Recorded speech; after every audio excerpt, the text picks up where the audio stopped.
So over here we see that Yusuf a.s. is telling them the planning for the next 15 years. Now when the king found out about this, he was very impressed. He was very amazed. So he said, وَقَالَ الْمَلِكُ, and the king said, أُؤْتُونِي بِهِ, bring him to me. Who is this person who told you this interpretation? And he also gave you such a good solution. Who is he? Bring him to me. أُؤْتُونِي بِهِ. And he knew that Yusuf a.s. was in the prison. Because the man, his cupbearer, had told him, send me to the prison. So he knew that Yusuf a.s. was in the prison, but he was so impressed, he was so amazed, that he said, just bring him to me without any trial, without any hearing, whatever, nothing. Just bring him to me immediately. فَلَمَّا, then when, جَاءَهُ, he came to him. Who came to him? الرَّسُولُ, the messenger. Which messenger? This Rasul over here is the Rasul of the king. The messenger, the envoy of the king, who came to Yusuf a.s. So جَاءَهُ, he came to him. Him refers to who? Yusuf a.s. So when the envoy of the king went to Yusuf a.s., what did Yusuf a.s. do? Immediately he said, okay, let's go. Finally my time has come. No, he said, قَالَ إِرْجِعْ, go back. I'm not coming out. He said, go back, إِرْجِعْ, return, إِلَى رَبِّكَ, to your master, meaning return to your king. فَاسْأَلْهُ, and then ask him, مَا بَالُ النِّسْوَةِ, what is the state, what is the condition of the women, which women, allati, those who, قَطَّعْنَ أَيْدِيَهُنَّ, who cut their hands. What is their state? What is their condition now? Inna Rabbi, indeed my Lord, bikaydihinna, of their plots, he is alim, he is knowing. Yusuf a.s. does not jump at the king's invitation. He does not hasten to get out of the prison. But rather he demands that the reason why he was brought to the prison, that reason must be inquired about. It must be checked. Was he sent to the prison because he was guilty, or he was sent to the prison out of injustice? He wanted his criminal record to be completely clear before he left the prison. This is why he says to the envoy, go back and ask that what is the state of those women who cut up their hands. If you look at it, who was it that actually plotted against Yusuf a.s.? It was only one woman, the wife of Aziz. And the rest of the women, they cut their hands as a result of the plot of that woman as well. But he says generally the women. Why? Because he still has respect for his master. He still has respect for who? His master, because his master had been very good towards him. It was his wife who had done something wrong. He does not name her. He does not mention her by name. He does not talk about her in particular. He just says generally what is the state of those women. What do they say now? What is their state? In other words, inquire about this matter before taking me out of the prison. Why did Yusuf a.s. do that? You see, the king, he wanted to make use of the knowledge, the expertise, the skills, the wisdom of Yusuf a.s. And this is the reason why he called Yusuf a.s. But Yusuf a.s. did not wish to rush into that position because his image at this point was not that good. Just imagine someone walking out of the prison, coming next to the king, and getting a high position in the government. Would you trust such a person? Would you? Just think about it. Somebody is brought out of the prison and he's up in the government. Would you trust them? Not at all. You wonder why were they in the prison? And how come they've been brought out? So Yusuf a.s. did not wish to go into this position because his image was not good at this point. And he wanted his criminal record to be completely clear. Because if he went like this, the king would not even trust him. The king might doubt him. The king was definitely impressed. But at the same time, he would be wondering, what is it that led him to the prison? So he wanted this to be known that he was sent to the prison, not because he committed a crime, but out of pure injustice. So we see the patience, the control of Yusuf alayhi salam. The hilm of Yusuf alayhi salam. He's not anxious, he's not impatient, he's not hasty, but rather he waits. Now put yourself in that position. If you were in the shoes of Yusuf alayhi salam, you've been sent to the prison for a crime that you never committed, and you're waiting to come out of it, and the envoy of the king, the messenger of the king, he comes and says, the king is calling you. What would you do? Rush out the prison. But Yusuf alayhi salam, he doesn't do that. The Prophet sallallahu alaihi wasallam, he said that if I were to stay in prison for such a long time as Yusuf did, I would have accepted the offer. Yusuf alayhi salam stayed in the prison for bid'a sineen, at least 3 to 9 years. The Prophet ﷺ said, if I were in that position, I would have responded to that offer. I would have accepted it. And this is a narration in Bukhari. In another narration, the Prophet ﷺ said, if it was me, I would have accepted the offer rather than await my exoneration first. Rather than wait for my record to become clear first. But Yusuf a.s., he waited. He wanted to make sure that his record was clear. Because he was the messenger of Allah. And the messenger of Allah has the message of Allah to convey. And for that, he must be considered as someone who is trustworthy, someone who is honest, someone who is reliable, someone who is truthful. The Prophet ﷺ, he was sadiq, he was ameen. Shu'aib a.s., he was considered as marjuwan. So the Prophets, they had a very, very good reputation. And at this point, the reputation of Yusuf a.s. was not the greatest. So he wanted to make sure that his reputation was good. So what happened? Did the king say, fine, don't come? I'm not going to, bother about this case? No. Because Yusuf a.s. had a unique skill, and the king wanted that, he made accommodations. And he interrogated the matter himself. And this shows to us that when a person has expertise, then other people are willing to make accommodation for him.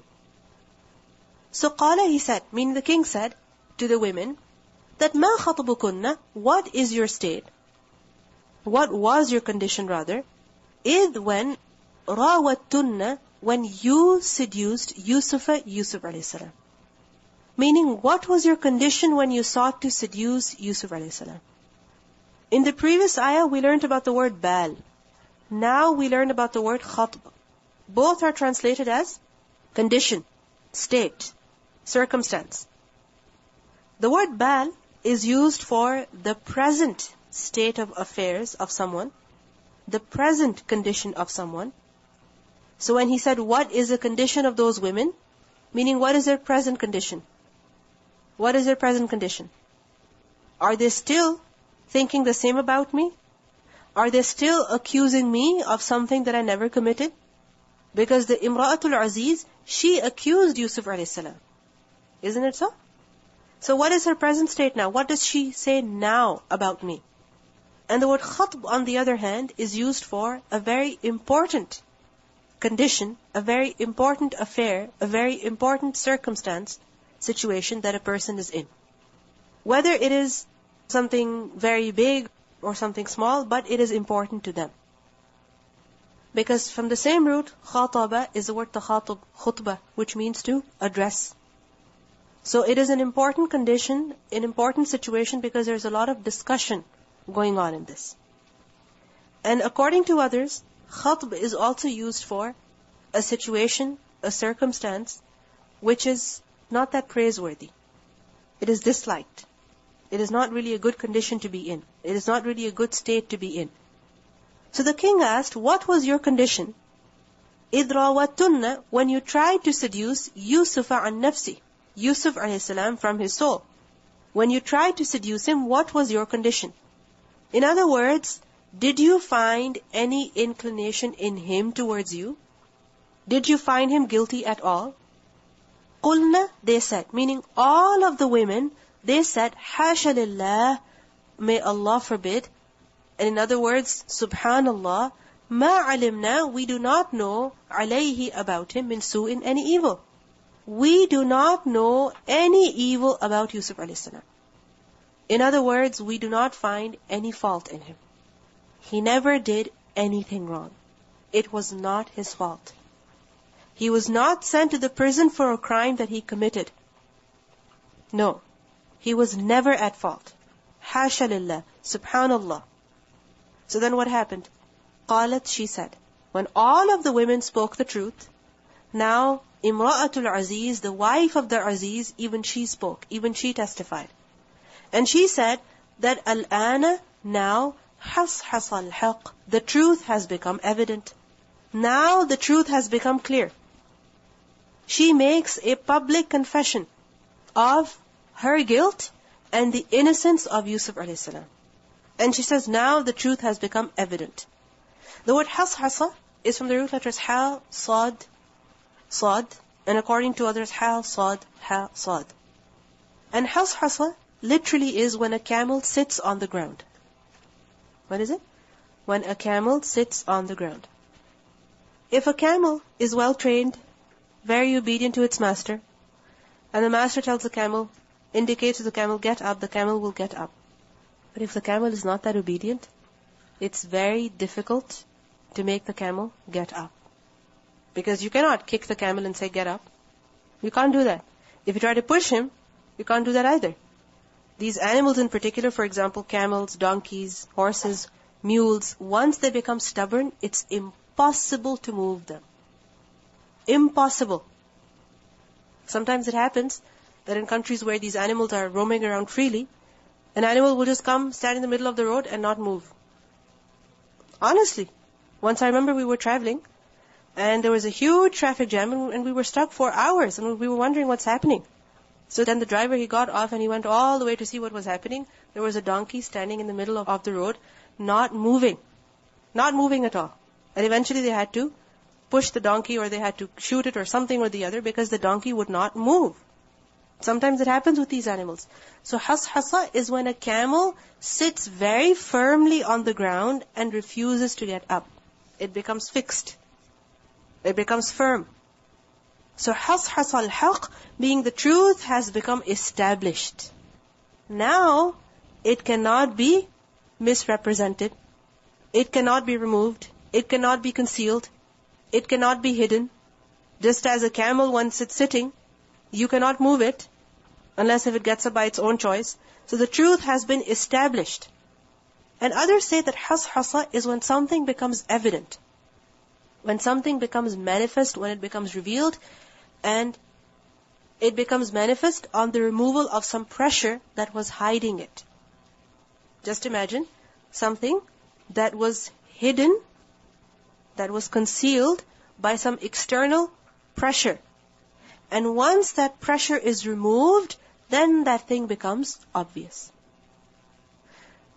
Like, for example, if there is a big stain on the carpet, and what do? You put a rug on it, and on top of that rug, you put a heavy chair on it. That stain is hidden. You can't see it. Once that heavy chair is moved and that rug is removed, only then you can see that huge stain. So it becomes evident when?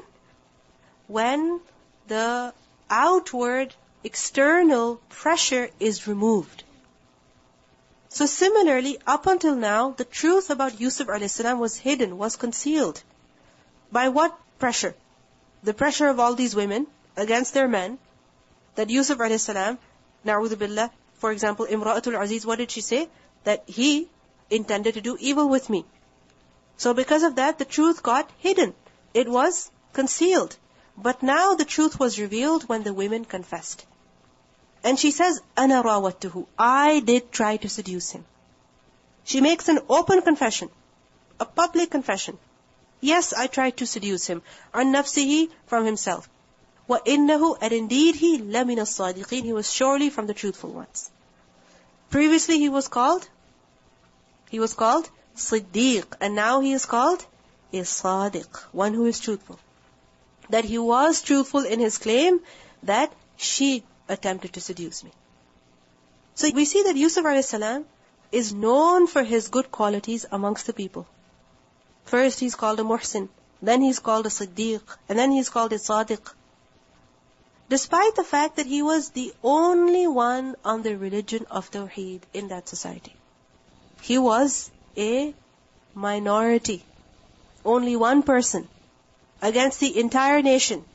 But what is he known for? What kind of reputation does he have? His good character, his honesty.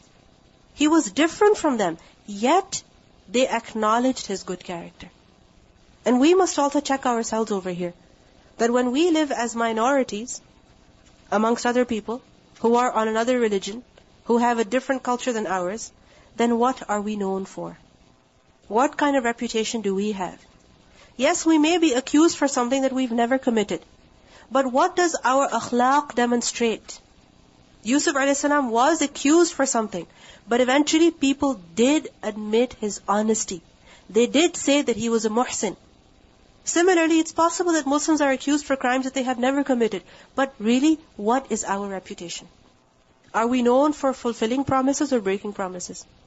Are we known for fulfilling our commitments or just disappearing without notice? What are we known for? What is our reputation? Look at Yusuf a.s.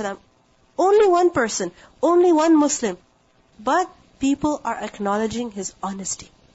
Are we known for our punctuality? Or are we known for something other than that? ذَلِكَ, that is. Who is saying this? There is a difference of opinion with regards to who exactly is saying this statement. We'll look at one meaning and then we'll look at the other meaning. We'll take this as the continuation of the speech of the wife of Aziz. When she said, الْآنَ حَصْحَصَ الْحَقِّ أَنَا رَاوَدْتُهُ عَنْ نَفْسِهِ وَإِنَّهُ لَمِنَ الصَّادِقِينَ. And when she makes this confession, she says, ذَلِكَ, that is, meaning this confession I am making, so that لِيَعْلَمَ, so that he knows. Who knows? My husband knows. The Aziz knows. That أَنِّي, indeed I, لَمْ أَخُنْهُ, I did not betray him. أَخُنْهُ from the root letters, خَيَانُون, from the word خِيَانَة. So that he knows that I did not betray him بِالْغَيْبِ, in the unseen. In other words, I'm making this confession so that my husband knows that yes, I did try to seduce him, but I did not ultimately commit the evil deed. I did not ultimately commit the crime. I tried to seduce him, but I never did anything wrong. And as a result, betray my husband. So this is the reason why she made this confession. Because you can imagine the kind of doubt that her husband must have in her. Right? He would not trust her anymore, at all. So she's making this confession now, so that her husband also knows that yes, she tried to seduce, but she eventually never did anything wrong. وَأَنَّ اللَّهَ, and I'm also making this confession because Allah, لَا يَهْدِي, He does not guide, كَيْدَ الْخَائِنِينَ, the plot of those people who betray. The plot of those people who are treacherous, who are traitors. People who do khiyana, Allah does not guide them, meaning He does not let them become successful. Eventually the truth, it does become evident. Even though there may be a delay, but ultimately, what becomes manifest? The truth. Those people who betray, they're never successful. Now if we take this as a speech of the wife of Aziz, how can she say, وَأَنَّ اللَّهَ لَا يَهْدِي كَيْدَ الْخَائِنِينَ, that Allah does not guide the plot of the people who do khiyana? What does it show? That perhaps they did have some kind of belief in Allah subhanahu wa ta'ala. Just as the mushrikeen of Makkah also had a belief in Allah, but they also did shirk. So it's possible that they also had some kind of belief at this point. Next juz. Keep both the juz open side by side because these ayat are connected. We're going to go back and forth. So she says, وَمَا أُبَرِّئُ نَفْسِي, and I do not acquit myself. Meaning, I do not declare myself to be very pure, to be completely innocent. In other words, if I'm saying that I did not ultimately do something wrong, I'm not saying that I never did try to seduce him. I did make a mistake. It was a mistake on my part. I should not have done that. I tried to seduce him. I'm not denying that. Ubarri'u is from the root letters ba, ra, hamza, from the word bara'ah. And what does bara'ah mean? disassociation, when a person does not have anything to do with the other, when a person is innocent. And it's also used for when a person becomes free of something that is disliked. Like, for example, a person is accused of a crime. And being accused of a crime is definitely something that is disliked. Nobody likes that. So when a person is declared innocent, this is what? He is bari. Similarly, if a person was ill and he becomes cured, he becomes healthy again, then again he is bari. He has been disassociated from something that is disliked. So over here, ubarri'u, meaning I do not free myself, I do not absolve myself of any sin. Meaning, I am at fault. It is my fault. Although I did not ultimately commit zina with him, but I was definitely at fault when I tried to seduce him. Do you understand? Like, for example, if a person is claiming that he never did anything wrong, he never committed a particular crime, it might come across as though he's saying, I have never made a mistake. Isn't it? It might come across as saying that I've never made a mistake. So she's saying over here that I'm not saying that I've never made a mistake. وَمَا أُبَرِّئُ نَفْسِي. Because إِنَّ النَّفْسَ, indeed the human self, لَأَمَّارَةٌ, it is surely a persistent enjoiner of what? Bisu, of the evil. Ammara is from the root letters Hamza, Mim, Ra, from the word Amr. And what does Amr mean? To command, to give an instruction. And Ammara, Fa'ala. What is this? One who repeatedly does an action. So the human soul, it constantly, repeatedly, over and over again, commands to do what? Asu, evil. Because you can imagine, in her house is a servant who is extremely handsome, and she's attracted by him. So her nafs was constantly commanding her to do something evil. So she says that I'm not saying that I've never committed any mistake. No. Inna nafsa la ammaratun bisu. A nafs, the soul, it persistently enjoins that which is evil. Illa, except ma rahima rabbi, that on whom my Lord was merciful. Inna rabbi ghafurur rahim. Indeed, my Lord is forgiving, and He's also merciful.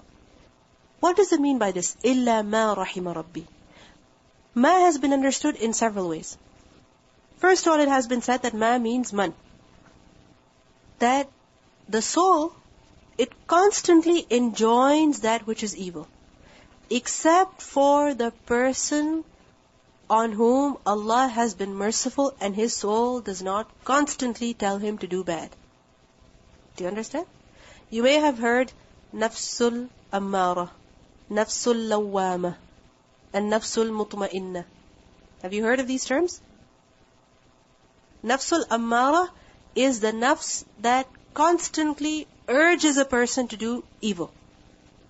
Constantly commands a person to do evil. And when a person does not listen to himself, he does not respond to every command to do evil. Like, for example, a person is walking in the street, and the nafs says, oh look at that. Look at that person. For example, a man or a woman, and the other person is not wearing proper clothes, and the nafs constantly commands, look at them. Look at the kind of dress they're wearing. Look how their body is being revealed. Or, the music. Or, for example, a very obscene scene. A very obscene billboard or something like that. The nafs constantly urges a person to do something wrong. But what does a person do? He does not listen. When he does not listen, a person goes to the level of nafsul lawwama. And lawwama is one that constantly laments, constantly blames, that no, you should not do this. How could you do something wrong? How could you look at that? And then a person is inclined to doing more and more istighfar. A person is inclined to staying away from sin. And at the time of death, the person becomes nafsul mutma'inna, the one who is satisfied, content with the decree of Allah. So, illa ma rahima rabbi refers to which nafs? The nafs that is lawwama, that is mutma'inna. Secondly, they said that ma gives a meaning of the time. Meaning, except for the time when the mercy of Allah is there. In other words, the nafs enjoins evil all the time. Every single moment. Except for those times when Allah's mercy is there, and then the nafs calms down and does not urge a person to do evil. إِلَّا مَا رَحِمَ رَبِّي إِنَّ رَبِّي غَفُورٌ رَحِيمٌ. Indeed, my Lord is forgiving and merciful. Now a person may wonder, this woman was so evil, and she's saying such good words? If you think about it, the way she attacked Yusuf alayhi salam, the way she locked him up, the way she accused him, the way she blamed him, the way she put him on the spot, and the way she threatened him, and the way she had all the women over there attacking him as well, and then she sent him to prison. She was definitely someone who was very sinful, extremely bad. But look at these good words that are coming out of her mouth. What does this show to us? That it's not necessary that if a person does something wrong once, they become inherently evil. No. It's possible that Allah subhanahu wa ta'ala gives them the tawfiq to change. Allah gives them the ability to realize their mistake. And He gives them the chance to repent and to amend the mistakes that they had committed in the past. And we see this is something very common throughout our Islamic history. Like for example, we learned about Ikrimah ibn Abi Jahl. Who was he? The son of Abu Jahl, who was the opponent of the Prophet ﷺ. And he followed the footsteps of his father as well. Even he was a staunch opponent of the Prophet ﷺ. And at the conquest of Makkah, the Prophet ﷺ, he said that if Ikrimah is found, he is to be killed. He was one of those people who were to be killed if found alive. So what did Ikrimah do? He left. He left Makkah. He escaped. And when he got onto a ship to escape from there, there was a huge storm. They were surrounded. And at that point, Ikrimah, he began calling upon Allah subhanahu wa ta'ala only. Remember? That when people are on the ship and they realize no one's going to help, who do they call upon? Only Allah. So he did that as well. And then it just clicked to him that if I'm calling upon Allah only at this point, this is exactly what Muhammad ﷺ has been calling us to. Why am I running away from him?